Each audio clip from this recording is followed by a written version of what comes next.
It's time to stop licking batteries, kids. Infamous is here. Yes, Sucker Punch, the fine folks who brought you the Sly Cooper series, is back with his choose-your-own-adventure superhero story.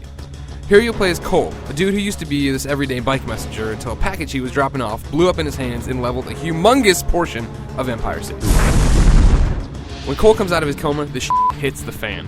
The government's quarantining the city, 3 gangs are executing people in the streets, and Cole has electrical superpowers.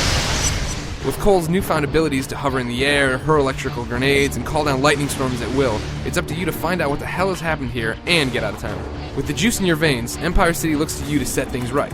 Will you use Cole's powers for the greater good, or for your own selfish means? The choice is yours.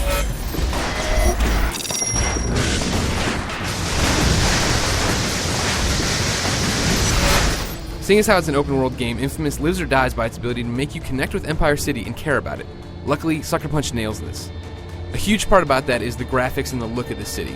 Obviously, it's just gone through this huge disaster. I mean, people are in the streets dying. There are people walking around crying about how, they're only supposed to be here a day or they can't find their husband. This is stuff that not only pulls at your heartstrings, but really puts you into the moment of what Cole's going through and what the city's going through.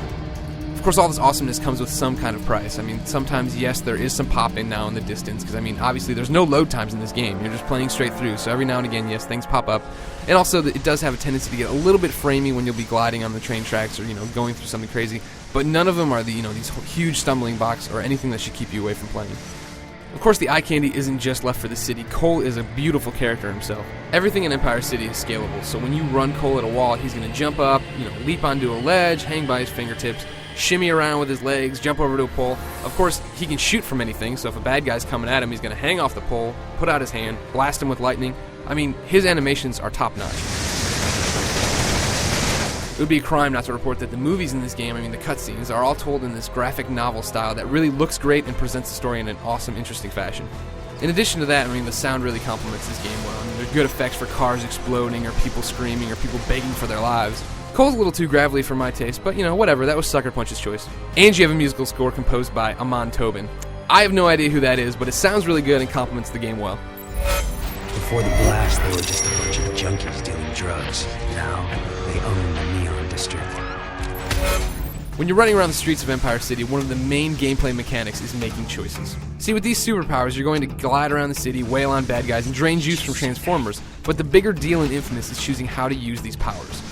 A 6-part meter on your HUD will track the morality of your choices, and rank you from the Jesus-like standing of Hero with its blue lightning, to the Lindsay Lohan-like standing of Infamous with its red lightning and Cole's ghostly white face.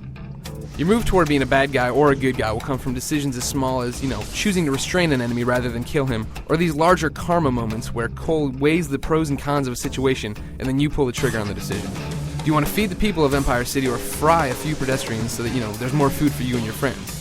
Do you save the dude a bunch of people are lynching, or do you let the mob find its own justice? You can engage in story missions whenever you feel like it, but there are also a ton of side missions you can jump into to earn more experience points. These points can then be used to upgrade your powers, most of which have 3 levels of awesomeness, and some of which are only open to you when you're good or bad. I haven't touched on the melee abilities, sucking the life out of people on the ground, or bringing people back to life on the ground, but there's a ton to go here in gameplay, and I could never put it all in this review because you want to go home at some time. Trust me, it's good.